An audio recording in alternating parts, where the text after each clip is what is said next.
Hey, it's your friend Lindsay. Welcome to Small Business Growth Tools, where we grow our businesses and our faith. Stick around and I'll teach you how to take intentional action to grow your small business. Really quick, before we dive into today's episode, I wanted to make sure that you grabbed your seat for the Buyer Breakthrough. It's a workshop that I'm hosting on April 20th from 1 to 3 p.m. in the Woodlands, Texas. In this 2-hour live intensive, you'll learn about the myths of buyer motivation, how and why people decide to buy, and you'll understand where the breakdowns are happening in your sales conversations so that you can get to the breakthroughs. I'll also teach you how to tailor your messaging to turn more leads into paying clients. You can join me at lindsayfletcher.co/buyer breakthrough to grab your ticket, and I'll see you there. Okay, now it's time for the episode. All right, friends, I have a special treat for you today. Rachel Engome is joining me. She is a Christian entrepreneur that has built a couple of businesses now. She is a serial entrepreneur, and I'm super excited for her to share her journey and some tips and tricks and things that she has learned along the way. So, Rachel, will you introduce yourself and tell us all the things? Oh my gosh. Okay. Well, hello. Thank you so much for having me. I'm Rachel Ngome, mom of two awesome kids. I homeschool my son, wife for 15 years now. We have lived on three continents. My husband's from Senegal. We've lived in France, been here, so have grown businesses while living abroad, moving internationally, raising babies, built a seven-figure business, and then the Lord told me to shut it down. Now I'm in ministry school and getting to teach healing and impartation, and it's been really fun. And yeah, that's kind of the gist. Okay, let's go. Let's start with the seven-figure business. Sure. Tell us all the things. Yeah, so I actually started in entrepreneurship in 2011, and it was right after we got married, and I have my master's in social work, and I couldn't Mhm. find a job even with my master's because they wanted me to have paid work experience, and I'm like, well, how do you expect me to get that if you won't hire me? I had like all Mhm. this internship experience. It was so annoying. So, we were on food stamps, negative $400 in our checking account, and I was a part of a network marketing company, Beachbody at the time. Yeah. And I was like, oh my gosh, I love P90X and Shakeology. Sure, I can sell this. And ended up growing that business to a six-figure income. And that was like life changing from where we Yeah. were, that was life changing. And then we moved to France. We were living there, and the company kind of restructured. They went from DVD to digital, and my income was cut in half. And so I was like, Mhm. well, I got to figure something else out because I'm Yeah. not really in control here. So I started my own company in 2017. And it started with just teaching Pinterest marketing. Oh. That's kind of the genesis of it, of I was using Pinterest to generate leads for my Beachbody business. And I was teaching my coaches and the team how to use Pinterest for lead generation. And so when I started this business, it was kind of like the natural thing for me to just keep teaching. And that's what I really became known for and then was asked to speak on stages for was how to use Pinterest for lead generation. And then it just kind of evolved from there because I would teach people how to use Pinterest, but then they would ask me, but Rachel, how did you grow this business? So then I started this program called Activate, which was the 6-month group coaching program, high ticket, high touch. And then, over the course of time, just built this into a machine where I was working 10 to 15 hours a week. It was generating a seven figures in annual revenue. We were able to move abroad and have all kinds of fun things and be there for my kids. And then I was actually praying for my own healing. I Hmm. was in chronic pain for 17 years from a volleyball injury. I played volleyball in college at University of Illinois, and I injured my rib cage. And as I was praying for healing, I stumbled across this video of this guy on YouTube, Dr. Randy Clark, and I'd never heard from him, but in the video, I saw these people getting healed. And I was like, God still does that? How did I grow up in the church and never saw someone get healed my entire life? Like that's Hmm. wild. So of course I fly from Orlando to Colorado to go to one of his conferences and I see hundreds of people getting healed. Like this woman had broken her finger when she was a child and it was like crooked and now she's like 60 in her 60s. Her finger like straightens out and I'm just blown away. I'm like, look what God can do. And then I go to another event and I receive an impartation from Randy Clark. This guy comes up to me and he goes, Rachel, I have neuropathy in my hands and I feel like you're supposed to pray for me. And I'm like looking around my shoulder. I'm like, You're like, what? you mean I'm supposed to pray for you? And I pray for him and he gets healed. And that just like sets me on fire. And then I start praying for people and then they get healed. And then I sign up to attend a ministry school and then I start teaching and equipping people how to pray for healing. But anyways, at that first event with Global, I had an encounter with the Lord that like rocked me to my core. And after that encounter, like it was a couple of months later, my husband sat me down. He's like, "What happened to you? You're different. Like something happened." And I had to explain. I was like, "This is what happened." But after that encounter, the Lord just opened my eyes to all the things in my life that were not good, that were not godly, that were not holy. And one Mhm. of the things was within my business. I was praying about that program Activate, and he goes, "I'm not in it. Shut it down." Ooh, I okay. know. And I'm like, wait, this program that I'm working, like 10 to 15 hours a week, it's a well-oiled machine. It's generating all this money. You want me to shut that down? Yeah, so I did. And over the course of, and then after shutting it down, I could see clearly of, oh, like new age stuff has like actually infiltrated my business. And I was teaching it within that program. So I Hmm. didn't see it until I shut it down. And then the Lord just opened my eyes and I was like, oh, well, that's a problem. I had no idea. And then realizing after shutting down that the rest of the business model didn't work without that program. So then everything had to go except for the podcast. And then, Gotcha. yeah, so then that opened up space for me to go to ministry school and homeschool my son. And it's been kind of a wild ride, but really fun.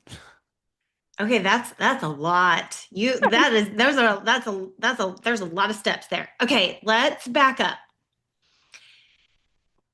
Let's talk about Pinterest for a minute because we've not talked about Pinterest on this podcast before. And then I want to dive into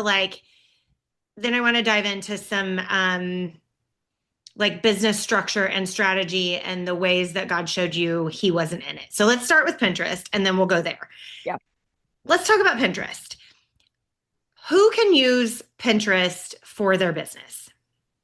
I would think anybody can if they want to generate leads. Okay. Yeah. It's a search engine, right? It's It's not it's a necessarily a yeah, social media platform. It's more of a search engine. yes. So it's a visual search engine. So when you Mhm. understand how search engines work, then Pinterest can be a great tool. Okay. What would be some tips, maybe like three tips you could give or three things we need to know about Pinterest to like just get started? I would say trial and error. Don't expect your first pin to win. You have to Hmm. actually Yeah. create, just like if you've ever done like Facebook ads or any kind of marketing, you have to create different styles of images, different styles of copy to find one that actually resonates and takes off. So be ready just to play and have fun and tweak and try different images and different videos in Canva to find one that sticks. Number two would be is create long tail keywords. So a long tail keyword is like a short phrase that someone might be searching for. Okay. So example is for my Pinterest business, I was using the long tail keyword, how to use Pinterest for business. Okay. So I would actually use that. I would upload a pin, an image, or a video, and then I would say, "Do you want to learn how to use Pinterest for business?" In this post, in this podcast episode, I'll teach you how you can use Pinterest for your business. Make sure to like click, read the post, and take action.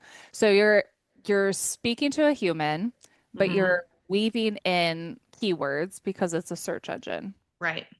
And would you say that Pinterest versus like Google, for example, would you say Pinterest is more of a longer, like people search more words, like longer phrases in Pinterest than they do in Google, or is it very similar to how they're searching in Google? It's probably pretty similar. Okay. I would think it's pretty similar, but in order for you to rank at the top of Pinterest, so when someone searches for that term, it does have to be specific. So, like one of my top blog posts for my fitness business, when I was using Pinterest for my Sure. fitness business, was endomorph diet tips. Like Interesting. Okay, something that's that's very like specific. very specific that most people aren't searching or creating for. But I think that's really the key with any business is you have to be niche. You have to niche Hmm. down. And I use the example of so my rib injury, the diagnosis, I had to self-diagnose myself and that came through prayer and fasting. It was like during my 5-day fast, the Lord was like, "Hey, this is what's wrong with you after 17 years of like doctors telling me it's all in my head or I'm crazy or go do physical therapy." And Right. it's slipping rib syndrome, something I had Okay. never heard of. A lot of people have never heard of. Hmm. But my surgeon that I found in West Virginia is booked out for like a year straight for being an expert in doing surgical repair for slipping rib syndrome. Okay, I actually have heard of slipping rib syndrome because my Really? stepdad has it. Yes. So, Okay. like, I have heard of it. Also, my background's in healthcare. So, I've heard of a lot of weird things, Yeah. with the body. But let's talk, let's dive into niching or niching, however you say it. Let's dive into that because a Yeah. lot of people are so afraid of really honing in on either a specific product or a specific group of people that they serve because they're afraid that they're going to miss something and someone outside of that small group. No, you have to niche because otherwise nobody will find you. There's too many Hmm. people online today that like you'll just become noise. So when you're niche down, you become referable, and people are like, "Oh, you're looking for someone to teach Pinterest? Go listen to Rachel. She Right. can teach Pinterest." I wasn't teaching general social media marketing. I was Hmm. teaching Pinterest marketing, and Right. that's what made me referable. And then people would be like, "Oh, come and speak on our stage. Come and teach this. Come lead this workshop." It was because I was niched down. Okay, what would you say to someone who is like, but Rachel?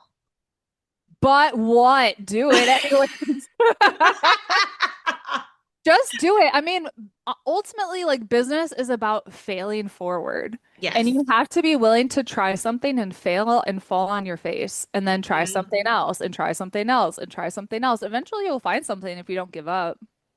Oh, I'm reading this. That reminded me. I'm reading this book, and it's all about basically taking action. Like Mhm. you don't necessarily need to change your plan or change your strategy. You need to change how you're taking action.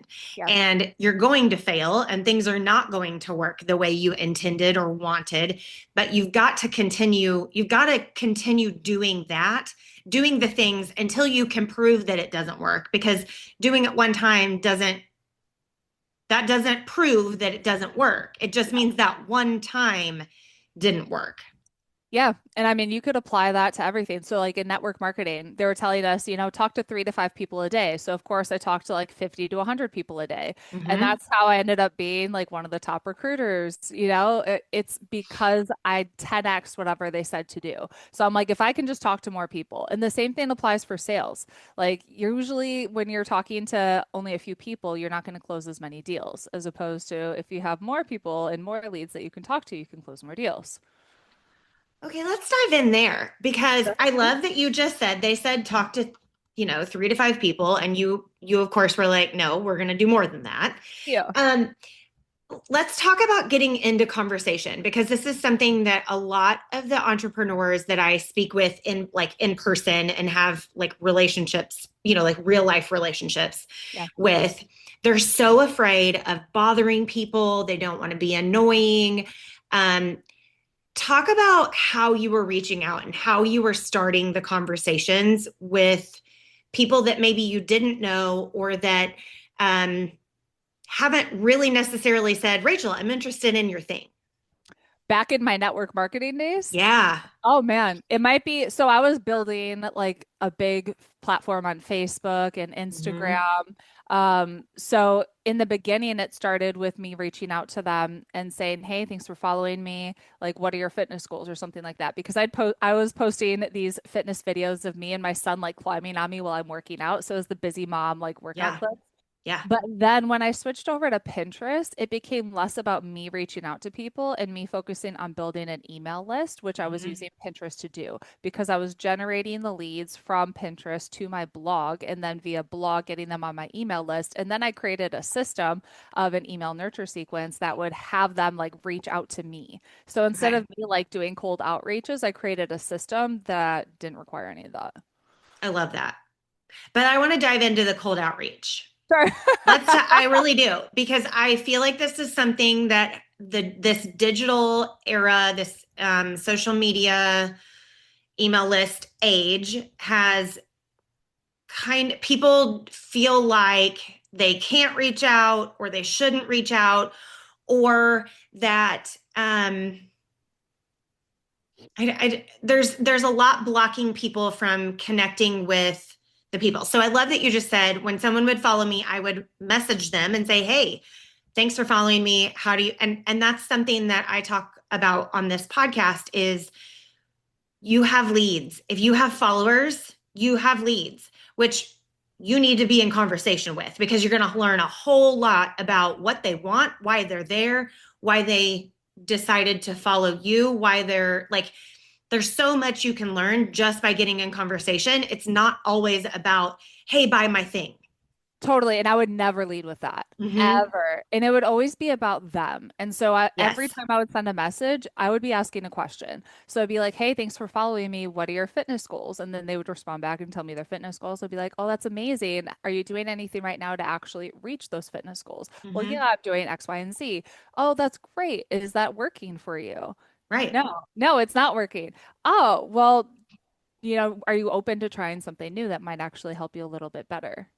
So at no point am I saying buy my thing, buy my thing, buy my thing. I'm just asking questions to figure out what are they doing? Is it working? Could I even help them? If I Right. can't help them, what does that look like? So I would just say be curious, ask questions. You don't have to push your product on anybody because it's Mm-hmm.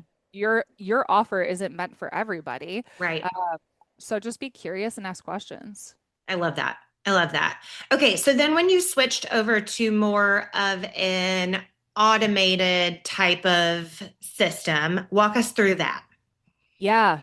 This is where it got like pretty crazy because I went from having to do cold outreach to then my email list was growing from like 30 to 100 people a day automatically without Mhm. spending money on ads or anything like that. This was pretty fun.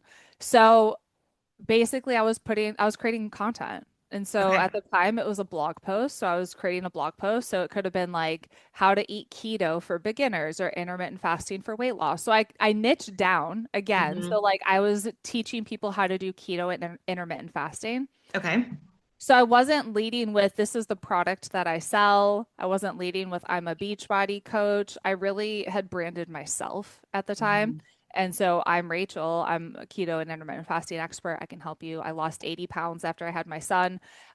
So kind of leading with that. And so I'd create a blog post, how to eat keto for beginners, yada, yada, put it on Pinterest.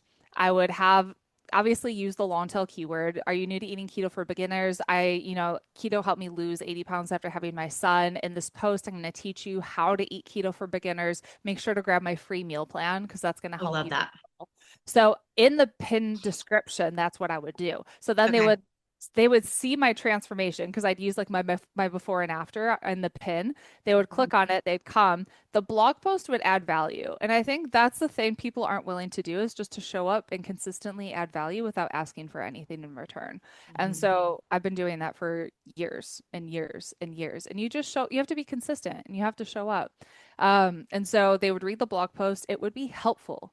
It wouldn't just be like a spammy blog post. It would actually help them solve the problem that they came there for. And then within the blog post, I would say, hey, if you found this helpful, make sure you download my free meal plan, and this will Mhm. help you even more. So then they get the meal plan. And guess what? The meal plan is helpful too. So every step of the way, I'm adding value to their life. I'm making it personal so they get to know me a little bit. I'm sharing a little Mhm. bit about myself so they can connect with me and relate to me. I'm not some robot AI person like like putting myself, like I'm actually sharing, yeah, I'm a mom. Yeah, I lost 80 pounds. I still love to eat chocolate and cheese and, like all Yeah. those things. So they can relate to me. And then after they're on my email list, they get emails from me and I show them this is how I can connect with you. Like you can join my free Facebook group. You can, I had an automated webinar, so you can jump on my webinar and I'll teach you. And I didn't call it a webinar, it was like a workshop, my free Mhm. workshop. So it has a special title, how to X, Y, and Z. And then in the automated webinar, I was selling a thing that was, again, all automated. So Mhm. I'm not having to have these like one-on-one sales conversations. And so having an email nurture sequence where in the nurture sequence, I'm building rapport, I'm asking questions, getting them to respond back to me, I'm adding value. So, when I was teaching this to my students in Activate, I'd say have at least 5 to 7 emails in that email nurture sequence so people can get to know you a little bit more. And I would send them out daily, so every day for 5 to 7 days, because if you don't, people are going to forget. Like there's so much happening in their lives, so many decisions they're making, so many people they're connecting with, so many people they're following on social media that you have a Mhm. short window to make an impact in their lives. And so how you show up, how you follow through, that's important. If we ended up doing this within my business that I shut down, it would actually lead to, hey, let's book a call and talk about what your goals are for your business. And that's where we had someone on our sales team being able to jump in and talk to them about what was going on with their business to see if what we had was a good fit for them. So every business should have an email list. Yes. Oh my gosh. Yes. Okay, so let's talk about like when I think a lot of entrepreneurs start, especially at the beginning, growing an email list feels very overwhelming, right? Like it's like this, it's a slow growing for most businesses. Mhm. It's a slow growth type of thing, right? You collect emails and then you have to put out the content, right? Then you have to actually show up. So, would you say that the most important thing is just telling your people when you're going to send it and actually sending it? So, if all you can do is once a month,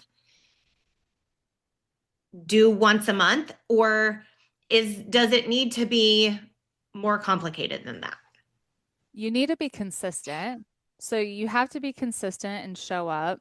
I would say once a week if you can. Okay. That's what we do. Okay. So we send out a newsletter every week. And we didn't like, we have not missed a week of that email newsletter or our podcast since 2017. Okay. And that goes through, COVID, having babies, moving overseas. I really think consistency is a superpower that people Yeah. need to develop. You can't just show up when you feel like it. Right. That is something that I have learned. I learned it in my corporate America career, but I'm learning it especially in this entrepreneurial space where my actions, and it goes back to the actions thing, is my actions are what's going to produce results, not my hopes and dreams and wishes, Mhm. right? Like I have to show up and I have to grow this podcast, to grow my email list, to grow my coaching, um, my coaching programs and my networking group. I have to show up and I have to show up in a way that adds to people's lives, not just showing up, hey, give me your money. Totally. You have to show up and just add value, add value, add value. A good book about that is Jab, Jab, Jab, Right Hook. Although I don't love the right hook part, um, by Gary Vaynerchuk. But he talks about how he's just like, instead of just like asking for the sale, asking for the sale, asking for the sale, he's just showing up, adding value, adding value, adding value, and then once in a while asking for the sale. Right. I love that. I love As, that. so I'll tell you a quick story. I had one of my clients that enrolled in one of my higher ticket programs. I asked her why she decided to work with me. And she goes, well, Rachel, I followed you since you started this business. And I saw, when you started the Facebook group and I saw how you were posting consistently and no one would respond to you. So it was like you were posting to crickets. And I saw where you started and I see where you are now. And I figured, well, this works. So I want to learn from you. Hmm. Yeah, I think that's something that people give up too quickly. Yes. Like growing a social media following, growing an email list, getting clients. Mhm. Like they do something one time, like I mentioned earlier, you do something one time and then it's like, oh, that doesn't work. Got to find a new strategy, Yeah. right? No, you just have to keep showing up and don't give up, really. I think you have to be stubborn enough to not quit on yourself. Yeah, for sure. Okay, so for the Christian entrepreneurs that are listening, let's talk about structure and strategy and where God showed you that he wasn't in it and kind of what you learned from that. Yeah.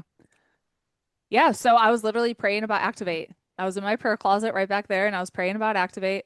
Um, and that's when he said, I'm not in it, shut it down. And that's like it's a hard thing to hear, but I was also thinking, all right, if this is God, I need to be obedient. And Hmm. I was ministering at a conference a couple of months later, and this guy comes up to me and starts prophesying over me. And he goes, the Lord's having you shut things down in the season. And he's having you shut them down because you built them in your own strength, and it was you and not him. He's going to rebuild it, but it's going to be him and not you. So be patient. And I was just like crying because I'm like, okay, Lord, I heard you.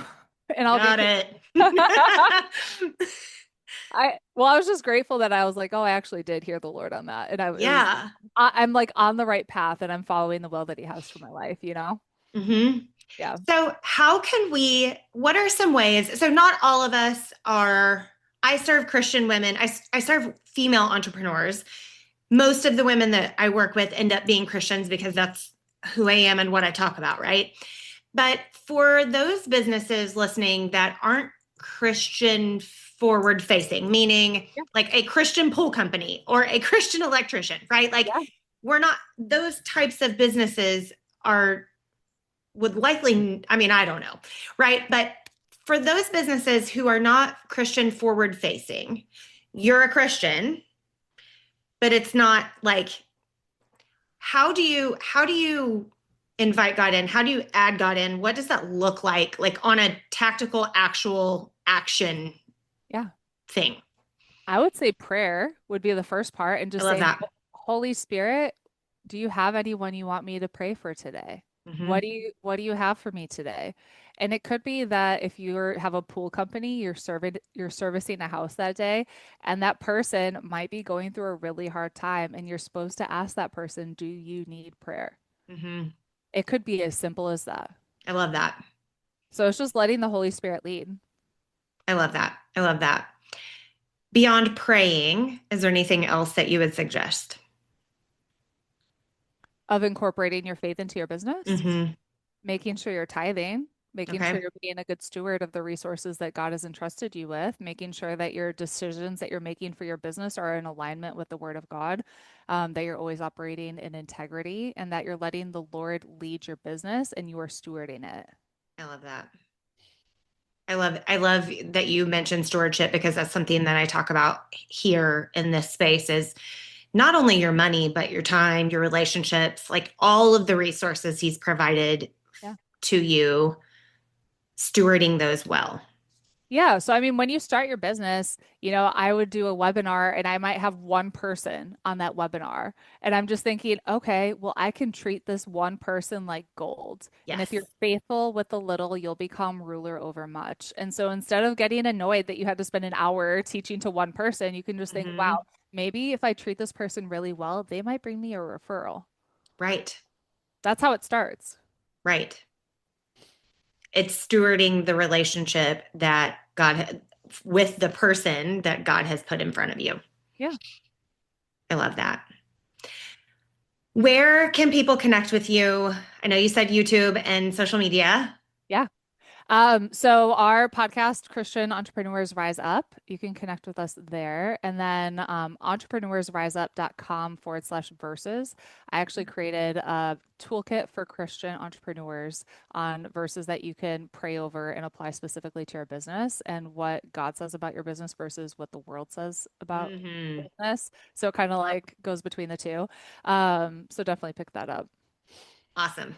Well, thank you so much for being on the show today. You're a wealth of knowledge, and I'm grateful that you took time out of your day to join us. Thanks for having me. Thanks again to Rachel for joining me for this episode of Small Business Growth Tools. You can go check out her podcast. It's called Christian Entrepreneurs Rise Up. And I was actually a guest on her show. You can check out episode 566. You don't need more leads. You need better sales conversations. That's episode 566. Go listen to our conversation over there. And then also don't forget to grab your seat for Buyer Breakthrough on April 20th from 1 to 3 p.m. in the Woodlands, Texas. It's a live 2-hour in-person training event where we will be diving deep into buyer motivation and how to get your message to land so that more people buy. Again, grab your seat at lindsayfletcher.co/buyer breakthrough, and I'll see you there. Thanks again for joining me for this episode of Small Business Growth Tools. As always, I'm praying for you and I'm praying for your business, and I'll talk to you next week.